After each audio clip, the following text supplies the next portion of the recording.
Assalamualaikum warahmatullahi wabarakatuh. Perkenalkan kami dari kelompok 7 kelas RC yang berisikan dari saya, M. Hafizur Rahman Akbar, NIM-nya 123140123, lalu ada Diwan Rabadani Dwi Putra, dia 123140116, lalu ada Abel Fortino 123140111. Oke, dimulai dari pemahaman dataset kami. Kami memilih dataset Iris Flower itu karena dataset yang bisa dibilang lumayan gampang untuk diproses dibandingkan dengan dataset lain seperti US Income atau disease symptom itu. Iris Flower ini dia cuma memiliki 150 data dan itu setelah kami cek tidak ada kekosongan data gitu. Jadi kami hanya langsung pakai saja karena datanya sudah bersih. Lalu data ini kami lakukan encoding dulu pertamanya. Jadi karena yang spesies itu dia masih berupa string, kami ubah menjadi bentuk angka. Jadi misalnya yang Iris setosa kami jadi 0, yang versicolor menjadi 1, yang virginica menjadi 2. Terus setelah di encoding itu kami lakukan pemisahan fitur dan targetnya. Jadi yang fitur X itu ada 4 kolom pertama, itu kayak sepal length, sepal width, petal length, dan petal width. Lalu untuk vektor target Y, yaitu kolom terakhirnya itu kami memakai spesiesnya. Jadi dari empat data kolom pertama, kami tentukan untuk dia ditentukan spesies apa gitu. Lalu normalisasi data, itu karena datanya masih berupa 2,3 atau random kayak misalnya sepalengnya itu 2,3, ada 4,5 atau dia beragam begitu. Kami ubah skala menjadi dari 0 ke 1. Jadi dia lebih konvergen dan itu mempermudah untuk grafik gradien nanti. Habis itu kami bagi data jadi data training dan testing itu dibagi menjadi porsinya 80% untuk data training dan data testing 20%. Jadi data trainingnya 120, data testing 30. Lalu kita masuk ke bab 2. Di bab 2 ini menjelaskan landasan teori. Kita masuk ke bab 2 subbab 2.1 di mana di subbab ini menjelaskan metode dan model learning. Jadi metode yang kami gunakan adalah multi-layer perception atau MLP yang merupakan bentuk dasar dari ANN. Jadi model ini dirancang untuk menyelesaikan masalah multi-class classification pada dataset. Lalu di bagian pemrosesan data ini cukup penting untuk mengoptimalkan kinerja NN. Jadi ada beberapa tahapan. Yang pertama itu ada encoding label. Di encoding label ini label spesies seperti Iris setosa, Iris versicolor, dan Iris virginica diubah menjadi nilai numerik 0, 1, dan 2. Lalu di tahapan yang kedua ada pemisahan fitur dan target. Jadi di tahapan tersebut data dipisahkan menjadi matriks fitur X yang terdiri dari 4 kolom dan vektor target Y. Lalu di tahapan yang selanjutnya ada normalisasi data atau scaling. Jadi digunakan min max scaler dari scikit-learn untuk mengubah rentang nilai seluruh fitur menjadi 0 hingga 1. Tujuannya itu untuk mempercepat konvergensi gradien dan mencegah dominasi fitur dengan skala nilai yang terbesar. Lalu di bagian pembagian data, jadi dataset itu dibagi menjadi data training 80% menjadi 80% atau 120 sampel dan data testing itu 20% atau 30 sampel. Lalu masuk ke rancangan arsitektur ANN. Jadi terdapat 3 layer. Di layer yang pertama itu ada input layer, itu untuk menerima 4 fitur, yaitu sepal length, sepal width, petal length, dan petal width. Dan yang di layer yang kedua itu ada hidden layer. Jadi uh, ada 2 lapisan. di lapisan pertama itu ada 16 neuron, dan di lapisan kedua itu ada 8 neuron. Dan kedua lapisan ini tuh menggunakan fungsi aktivasi ReLU atau Reciprocated Linear Unit untuk menangkap pola yang non-linear. Lalu di layer yang terakhir itu ada output layer. Di output layer ini ada 3 neuron. Itu untuk menghitung probabilitas untuk masing-masing kelas. Yang kelas itu terdiri dari setosa, versicolor, dan virginica. Lalu kita masuk ke subbab 2.2. Jadi di subbab 2.2 ini menjelaskan skema eksperimen dalam INN learning. Jadi eksperimen yang kami lakukan itu menggunakan framework PyTorch. Jadi tujuannya itu untuk fokus pada implementasi training yang baik supaya pemilihan hyperparameter yang efektif. Di pemilihan hyperparameter ini kita untuk menentukan kualitas konvergensi model, kita ada learning rate itu ditetapkan menjadi 0,01, epoch menjadi 200, dan batch size-nya itu sebesar 16. Jadi lalu di implementasi trainingnya ini ada loss function, itu menggunakan cross entropy loss, itu yang fungsinya itu untuk menghitung kerugian standar pada klasifikasi multi-kelas. Lalu di bagian optimizer menggunakan stochastic gradient descent untuk memperbarui bobot jaringan. Lalu di proses training, datanya ini kita load dengan data loader untuk memungkinkan pemrosesan setiap batch-nya. Lalu untuk setiap epoch-nya ini, model menjalankan forward pass, terus menghitung loss, dan melakukan backward pass, supaya bobot itu selalu terbarui. Lalu sebagai tambahan, kami memilih di lapisan pertama itu 16 neuron, karena kalau neuronnya terlalu besar, hasil modelnya itu bisa jadi overfitting, sedangkan datasetnya kecil. Lalu di lapisan kedua itu kami memilih 8 neuron, supaya hasil dari 16 neuron tadi itu lebih padat lah bahasanya. Jadi kita menghapus setengah probabilitas supaya datanya itu tidak terlalu menghafal data trainingnya. Oke, selanjutnya yaitu di bab ketiga, di mana di bab ketiga ini kami melakukan training model, yaitu proses training ya dilakukan sebanyak 200 epoch, yaitu dengan data trainingnya yaitu sebesar 120 sampel dengan pemantauan kinerja dengan mengamati nilai loss dan akurasinya.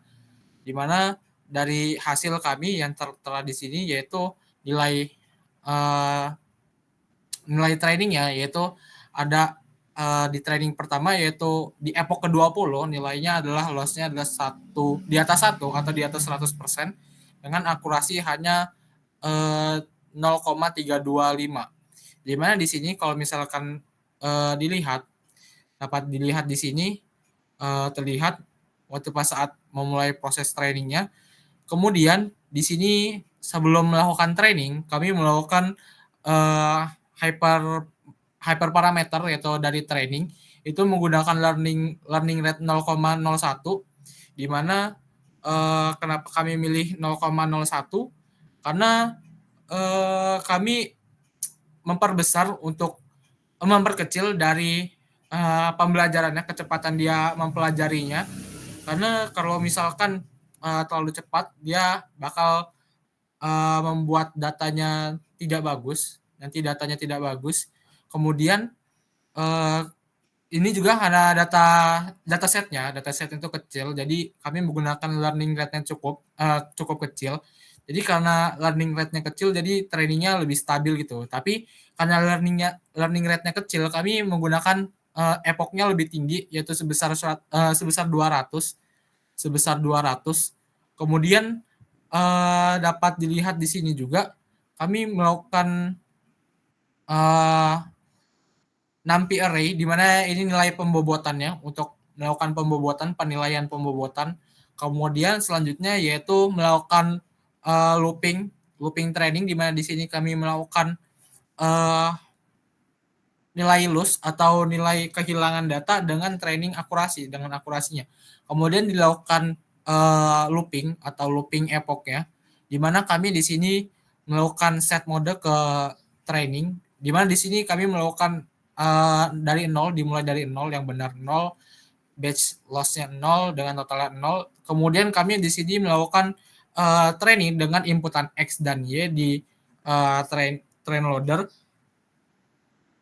Kemudian yang pertama kami melakukan forward pass, di mana kami melakukan forward pass itu untuk di bagian input layer, input dari data inputnya itu terus dimasukkan ke layer 1 nanti. Dia bakal masuk ke layer 1, kemudian nanti ke fungsi aktivasi relu, kemudian ke layer 2, habis itu ke fungsi aktivasi relu lagi, kemudian nanti dia bakal ke output. Jadi nanti hasilnya di sini nanti bakal ngelihat nilai loss-nya, kemudian nanti di sini ada kolom Y atau dari klasifikasinya. Kemudian melakukan backward dan optimisasi. Di sini kami melakukan backward untuk menghitung gradiennya atau loss backward. Kemudian di sini kami loss back optimizer. Optimizer itu dipakai untuk memperbarui bobot berdasarkan gradien dari SGD tadi. Kemudian kami melakukan perhitungan metrik per epoch di sini. Dilakukan perhitungan metrik, habis itu nilai-nilainya disimpan di epoch loss dengan epoch akurasi. Kemudian kami di sini menampilkan datanya, menampilkan data trainingnya setiap 20 epoch, karena di sini biar tidak terlalu panjang ke bawah. Jadi setiap 20 training kami melakukan print atau ditampilkan. Kami di sini menunjukkan angka kalau loss-nya itu sebesar di atas lebih dari 1 dan akurasinya yaitu hanya 0,325. Di sini nilai loss-nya, nilai kehilangan datanya berarti hampir semuanya hilang. Di mana karena di sini epoch ke-20, tentunya pasti di epoch dari 0 juga epoch ke-1 itu loss-nya pasti lebih tinggi daripada ini. Kemudian mulai dari epoch ke 160 sampai 200 ini sudah stabil di angka 0,95 atau di 95%. Di 95%. Kemudian selanjutnya kami di sini dilihat di sini training loss dan per epoch, kemudian dengan training akurasi, di mana di sini di awal epoch itu terlihat kalau grafiknya itu sangat tinggi di garis-garis birunya itu, yang dimana itu menunjukkan nilai dari 1,08 tadi, nilai 1,08 yaitu loss-nya 1,08. Jadi di sini nilainya tinggi di atas. Jadi nilai training loss ini juga menunjukin kalau misalkan seberapa jauh tebakan dari model tersebut meleset dari jawabannya benar kalau misalkan ini ya training loss per epoch. Kemudian trennya itu dia tuh menurun. Trennya itu menurun karena biar nunjukin seiring bertambahnya epoch gitu. Grafiknya tingkat error modelnya. Di mana di sini dari awal itu masih tinggi, kemudian dia makin rendah ke bawah. Kemudian lanjut lagi di bagian yang akurasi, ini masih sama, masih penilaian tadi untuk akurasi.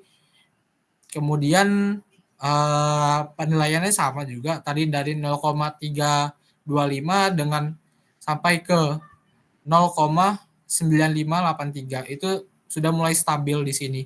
Kemudian kalau misalkan nilai dari grafik ini, training akurasi ini dipakai kalau misalkan trainingnya itu bisa menebak spesies bunganya itu sering gitu. Jadi grafik ini hasilnya bagus, tidak overfitting atau underfitting. Jadi cenderung stabil karena di sini training akurasinya sudah cukup baik. Kemudian lanjut lagi di bagian hasil pengujian, di mana di sini kami mengevaluasi akhir menggunakan 30 data uji atau data testing, di mana tidak pernah dilakukan training sebelumnya. Jadi karena kami tadi melakukan splitting sebesar 80/20 atau 120 banding 30 data. Jadi kami melakukan 30 data yang tidak pernah dilihat oleh model. Jadi hasilnya tuh di sini dapat dilihat kalau misalkan hasilnya tuh cukup baik. Di sini nilainya cukup baik, yaitu untuk klasifikasi Aedes setosa itu berhasil ditebak oleh dia sebesar 10 data. Dia berhasil menebaknya sebesar 10 data. Kemudian di sini di Iris versicolor dia ada kesalahan di bagian recall dan di F1 score dia hanya harusnya datanya ada 9 tapi dia meleset. Jadi di sini ada tidak sempurna nilai 100 atau nilai 1. Kemudian di Iris virginica sama dia juga hasil dari testing ini akurasinya 0,97 atau karena ada satu kesalahan dia nilainya 0,97. Kemudian di sini dapat dilihat untuk di confusion matrix. Di confusion matrix ini terlihat kalau Aedes setosa berhasil ditebak. Kalau data aslinya yaitu Aedes setosa, waktu pas ditebak diprediksi, dia hasilnya juga Aedes setosa, di mana dia sebesar 10 data aktual dan Aedes setosanya sama, berarti dia menunjukkan prediksi yang benar. Kemudian yang kedua ada Aedes versicolor, di mana di Aedes versicolor ini dia ada kesalahan, di mana di data aslinya dia tuh Aedes versicolor itu harusnya ada 9, harusnya dia di sini ada 9, tapi dia meleset 1 ke bagian Aedes virginica. Oleh karena itu makanya di sini dia ada prediksinya nilainya tidak 1. Kemudian di sini ada Aedes virginica. Di Aedes virginica itu dia ada 11 data, di mana dari 11 data itu ada datanya dia berhasil menebak semua. Senilai 11. Kemudian di sini kami melakukan uji pakai data baru, pakai data ngaco aja sebenarnya ini. Ini data baru sebelumnya.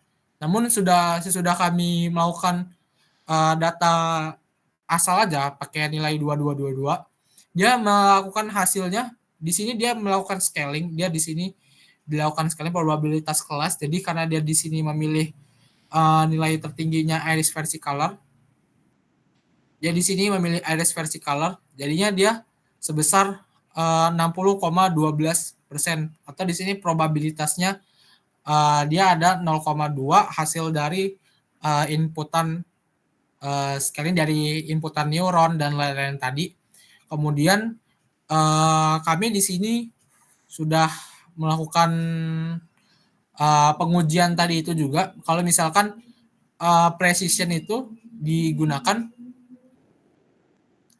kemudian kalau yang precision itu digunakan untuk seberapa banyak prediksi benar dari semua prediksi kelas itu. Kemudian kalau misalkan yang di recall ini dipakainya untuk seberapa banyak sampel kelas itu berhasil dikenali oleh model.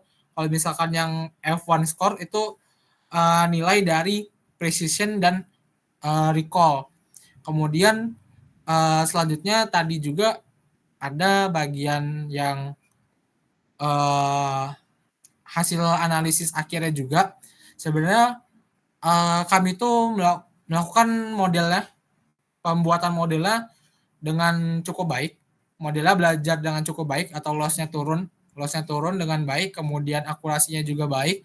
Kemudian ini tidak overfitting karena training dan tesnya selaras. Nilai hasil dari training dan hasil tesnya selaras. Jadi di sini tidak terjadi overfitting. Kemudian secara keseluruhan grafik yang kami ini juga stabil. Jadi hasil grafiknya stabil. Oke, sekian dari kami. Terima kasih sudah menyaksikan. Mohon maaf kalau ada kesalahan. Kami undur diri. Assalamualaikum warahmatullahi wabarakatuh.